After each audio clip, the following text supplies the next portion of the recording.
যদি আখিরাতের একটু ফিকির তৈরি হয়, আল্লাহ বরকত দিবে।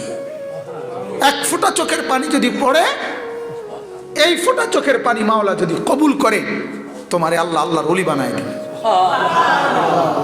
হ্যাঁ, তুমি ভাবতেও পারবা না, ভাবতেও পারবা না। দেখবা মানুষ গান শুনলে মনের অজান্ত অনেক সময় ঠেংলরে, ঠিক না? হেতে কইতেও পারতো না, এতে যে ঠেংলতে আছে, আতলরে, তালরে, শরীরে ডোলে, আছে না এমন? বোঝা গেল মনের অজান্তেও কি হয়ে যায়, শরীরের মধ্যে পরিবর্তন। এজন্য আল্লাহর কথার মধ্যে বরকত আছে, কোরআনের কথার মধ্যে বরকত আছে। আল্লাহ আমাদের ছেলেদেরকে নামাজি বানায় দেন। এজন্য বাজান ফজরের নামাজ পড়বা ইনশাআল্লাহ। ফজরের নামাজ ঈমানের চিহ্ন। ফজরের জামাত বড় গুরুত্বপূর্ণ। কোরআনুল কারীমে চারটি জাতি আছে, কওমে লূত, কওমে আদ, কওমে সামুদ, কওমে শুআইব। এই চারটা কওম, কওমে লূত, কওমে আদ, কওমে সামুদ, কওমে শুআইব, চারটা জাতি, মানে চারজন নবীর কওম, সম্প্রদায়। আল্লাহ তাআলা ওই চার নবীর কওম আল্লাহর নাফরমানি করছে, আল্লাহর বন্দিগি করে নাই। আল্লাহ তাআলা তাদের 4 জনের কওমকে আল্লাহ চিরতরে ধ্বংস করে দিছে, কোরআনে আছে। আর ওই কথাটা আছে কোরআনে, এই 4টা জাতিকে আল্লাহ তাআলা ধ্বংস করছে ফজরের টাইমে। বুঝাইতে পারলাম নি কথাটা? মানে গাফেল হইয়া ঘুমাইছিল, আল্লাহ তাআলা ধ্বংস করে দিছে। এই জন্য কোরআনুল কারীমের মধ্যে আছে এটা, আফা আমিনু আইয়াতি আফা আমিনু মাকরাল্লাহ। আল্লাহ তাআলা বলেন আমার ধরা থেকে নিরাপদ ভাইব না। আফা আমিনা আহলুল কুরা আইয়াতিয়াহুম বাসুনা বায়াতান ওয়া হুম নাঈমুন, সূরা আরাফের আয়াত। আল্লাহ বলেন ও জাতি, ও সম্প্রদায়, মহল্লাবাসী, রাত্রি গভীরে ঘুমায়ে গেছো, নিরাপদে আছো এটা ভেবো না, ঘুমন্ত অবস্থায় আমার আযাব আসতে পারে। কে বলছে কথা? এই ঝালকাঠিতে যে লঞ্চ দুর্ঘটনা হয়েছে, আগুনে পুড়ে জ্বলে গেছে, ওই লঞ্চের যাত্রীরা ওই দিন রাত গভীরে চলমান লঞ্চে ঘুমন্ত ছিল। মালিকের ইচ্ছা হয়েছে ঘুমন্ত মানুষগুলোকে জ্বালায় পুরো ছাই করে দিছে। হ্যাঁ, বাংলাদেশের ইতিহাসে কোনোদিন লঞ্চের এরকম দুর্ঘটনা ঘটে নাই। লঞ্চ ডুবে যায়, লঞ্চ ধাক্কা লাগে, লঞ্চ সরের মধ্যে বাজ্যা যায়, কথা বোঝেন নাই? লঞ্চ আপনার এরকম অ্যাক্সিডেন্ট হইতে পারে, এইটা কি তা? এরকম আযাব জীবনে তো আর হয় নাই। এরপরে সারা পৃথিবীর মানুষ আগুন পানি দিয়ে নিবায়, পানি দিয়ে নিবায় না, অথচ পানির উপরে থই থই করতেছে। হ্যাঁ, পানির অভাবে পানির উপরেই তো ভাসতেছে। নদীর পানি, হুদা খালবিল নি, পুকুর নি, পানির উপরেই তো ভাসতেছিল নৌকা, লঞ্চ। এরপরও তো আল্লাহ দেখাই দিল পর্যাপ্ত পানি থাকার পরেও আমার ফয়সালা নাই, বাঁচার কোনো উপায় নাই। হ্যাঁ, আমি খবরে দেখছি এক বাবা 7 বছরের মেয়ে বাচ্চাকে বুকে জড়াইয়া এরপরে ঝাঁপ দিছে। 1.5 ঘন্টা সাঁতার কাইটা ওই লোকটা পারে যখন গেছে, পারে গিয়ে যখন পড়ছে দেখছে বুকের মানিক বুকেই মারা গেছে, বাচ্চাটা বাঁচে নাই। এই ঝালকাঠির এই কয়দিন আগের লঞ্চটা। কিরে বাপ, এমন কোনো দিন বাংলাদেশে নাই, এমন একদিন নাই যেদিন কোনো না কোনো 2-4 জন যুবক মোটরসাইকেলে অ্যাক্সিডেন্ট করে না। বাংলাদেশে এমন নাই। প্রতিদিন কথা বলেন, প্রতিদিন তুমি খবর লাগাও। তাহলে কেন অহংকার করছো? আমাদের ছেলেপেলের মোটরসাইকেলের চালানি দেখলে মনে হয় যেন এতে বিমান চালায়, বাইক বাদ নাই, এদের মডেল দেখলে ছাগল কোথাকার। তার বাপে কলিজার ঘাম মাটিতে পড়তেছে,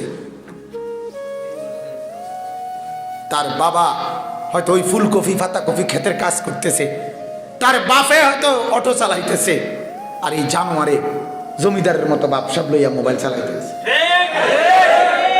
ডাকাত কোথাকার। তার মা কষ্ট করে না খাইয়া না দাইয়া সন্তানের জন্য রান্না বান্না করছে, আর নাফরমানে গুনার মধ্যে জিন্দেগি ডুবাই রাখছে। বলেন নাউজুবিল্লাহ। এজন্য ফজরের নামাজ পড়বো তো ইনশাআল্লাহ। বলেন সবাই ইনশাআল্লাহ পড়েন, বলেন ইনশাআল্লাহ।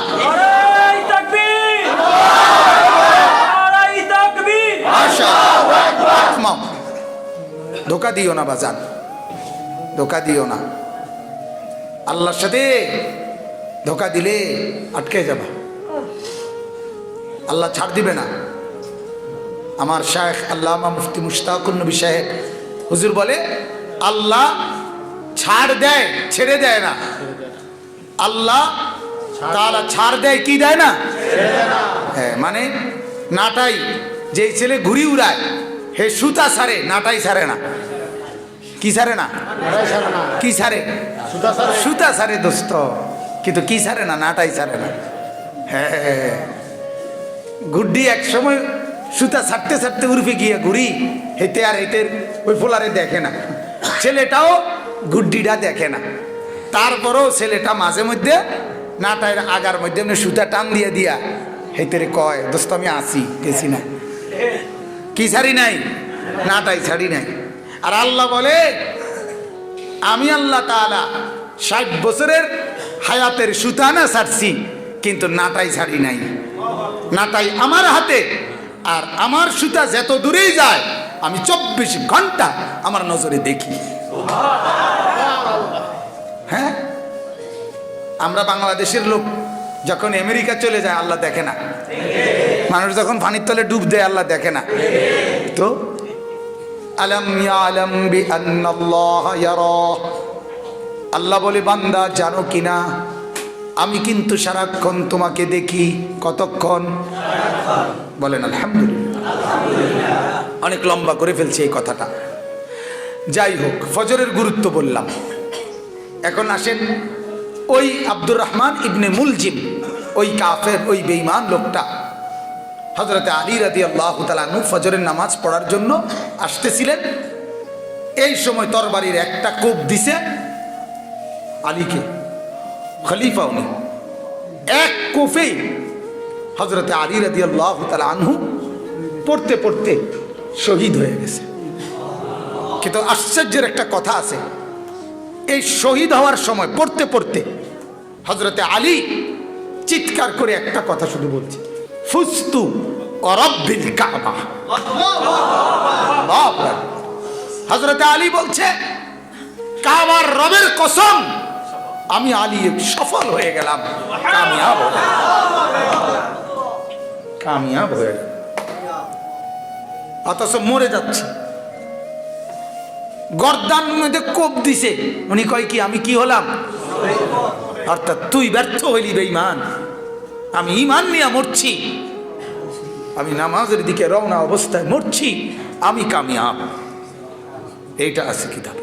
আচ্ছা, তো আমি যেটা বলার জন্য লম্বা করে ফেলছি, আলী রাদিয়াল্লাহু তাআলা আনহুর ছেলে ইমাম হাসান, এই উনি এরপরে খলিফা হয়েছে। কার পরে? আলীর পরে হাসান। 6 মাস উনি খলিফা ছিলেন, মাত্র 6 মাস। 6 মাস পরেই তিনি হযরতে মুআবিয়া রাদিয়াল্লাহু তাআলা আনহু, নবীজির আরেকজন বিশিষ্ট সাহাবী, ওনার হাতে, লম্বা ঘটনা আমি ব্যাখ্যা ছাড়া বলতেছি, মূলত হযরতে মুআবিয়া রাদিয়াল্লাহু তাআলা আনহুর হাতে স্বেচ্ছায়, সম্পূর্ণ নিজের খুশিতে স্বেচ্ছায় এই খেলাফতের দায়িত্বটা উনি ওনার হাতে তুলে দিয়েছেন। দিয়া বলছে, আপনার হাতে তুলে দিলাম, আপনি পুরাটা চালান, আমি আমার অধিকার ত্যাগ করলাম। আমার অধিকার কি করলাম? তো এই কথাটা বুঝাবার জন্য, ওই যে আমার কথাটা ছিল 70 বছর আগে, 30 বছর আগে আপনার বংশের কেউ আপনার জন্য দোয়া করে গেছে, অথবা কোনো একটা নেক কাজ করে গেছে, এর উসিলায় 70 বছর পরে আল্লাহ তাআলা তার সন্তানকে নেককার বানাইছে। এই কথাটা ছিল না? এটা লেগে এই কথাটা কইছিলাম। আচ্ছা, কি হইল? এবারে আসেন, আমরা সবাই জানি আখিরি জমানায় অচিরেই আল্লাহ তাআলা একজন শ্রেষ্ঠতম ইমাম এই পৃথিবীতে আল্লাহ পাঠাবেন, প্রকাশিত হবে। ওনার নাম হলো ইমাম মাহদি। কি নাম? ইমাম মাহদি আলাইহিস সালাম। উনি আসবে এই পৃথিবীতে, প্রকাশিত হবে। এই ইমাম মাহদি আলাইহিস সালাম উনি, সংক্ষিপ্ত করতেছি যে উনি গোটা পৃথিবীতে ইসলামী খেলাফত প্রতিষ্ঠিত করবে। গোটা বাংলাদেশে, গোটা পৃথিবীতে, আল্লাহর পুরা জমিনে ওনার হায়াত থাকতে খেলাফত প্রতিষ্ঠিত হবে। বলেন আলহামদুলিল্লাহ। ওনার খেলাফতে উনি, ওনার আমলে দাজ্জালকে হত্যা করবেন। ওনার আমলে হযরতে ঈসা আলাইহিস সালাম আসমান থেকে নেমে আসবে। তো এই যে ইমাম মাহদি, উনি যে এত বড় মর্যাদাবান, আল্লাহ নবী সাল্লাল্লাহু আলাইহি সাল্লাম ওনার মর্যাদায় অনেক হাদিস বলছেন। এই ইমাম মাহদি আলাইহিস সালাম যিনি গোটা পৃথিবীর খলিফা। কয় জায়গার খলিফা? গোটা পৃথিবীর খলিফা হবে। এই মজার কথা হলো এটাই বলার জন্য, হযরতে হাসান রাদিয়াল্লাহু তাআলা আনহু নিজে খেলাফত ছেড়ে দিছে কার কাছে? মুআবিয়া রাদিয়াল্লাহু তাআলা আনহুর কাছে নিজের অধিকার ছেড়ে দিছে। আল্লাহ নবী সাল্লাল্লাহু আলাইহি সাল্লাম আবু দাউদ শরীফে একটা কিতাবে আছে, একটা বাব অধ্যায় আছে ইমাম মাহদির ব্যাপারে। ওইখানে স্পষ্ট হাদিস আছে, আমি নিজ চোখে পড়ছি। আল্লাহ নবী সাল্লাল্লাহু আলাইহি সাল্লাম বলেন, আমার যেই উম্মতের সর্বশ্রেষ্ঠ শেষ খলিফা মাহদি আসবে, সে আসবে আমার বড় নাতি হাসানের বংশধর থেকে। এই কথাটা বলার জন্য। কার বংশধর?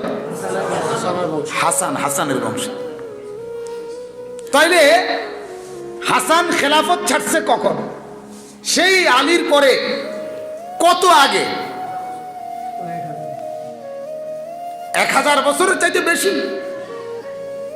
তাহলে সেই কখন উনি খেলাফত ছাড়লেন, আর আল্লাহ তাআলা এর বদলায় কত পরে উনার বংশে আল্লাহ তাআলা শ্রেষ্ঠতম সারা পৃথিবীর খলিফা উনার খানদান থেকে আল্লাহ পেশ করবেন। এটা আমরা কিতাবে এই জন্য পড়ছি যে বুজুর্গানে দ্বীন বলে, মুহাদ্দিসিন বলে, কেউ যদি আল্লাহর সন্তুষ্টির জন্য নিজের হক অপরকে দেয়, আল্লাহ তাআলা তাকে এর চাইতে উত্তম বদলা দিয়ে দেয়।